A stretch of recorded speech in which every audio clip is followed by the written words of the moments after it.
Kapadvanj town police મથકમાં એક યુવક સામે બીજી વખત પોક્સો હેઠળ ગુનો નોંધાયો। યુવકે કપડવંજ તાલુકાની ગ્રામ્ય વિસ્તારની 17 વર્ષની સગીર યુવતીને ભગાડી લઈ જઈ ગુજાર્યું હતું દુષ્કર્મ। 2024ના વર્ષમાં પણ આ જ યુવક સામે કપડવંજ રૂરલ પોલીસ મથકમાં પોક્સો હેઠળ ગુનો નોંધાયો હતો। 17 વર્ષની કિશોરી પર દુષ્કર્મ ગુજારનાર ચાહતકુમાર દિનેશભાઈ પરમાર ઉંમર 26ને પોલીસે ઝડપ્યો। પોલીસે આરોપીને કપડવંજ કોર્ટમાં રજૂ કર્યો। કપડવંજ કોર્ટે દુષ્કર્મના આરોપીને જિલ્લા જેલ મોકલી આપવાનો હુકમ કર્યો।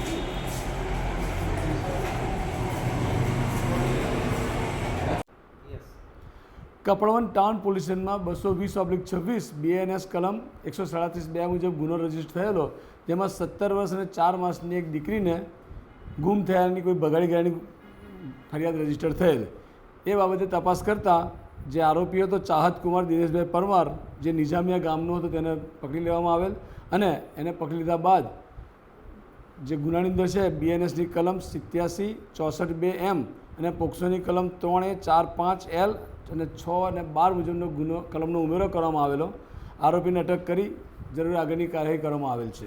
આ આરોપી અગાઉ આ જ ભોગ બનનારને લઈને ભાગી ગયેલો, જેવા વખતે 2024માં પણ ગુનો રજીસ્ટર કરવામાં આવેલો હતો।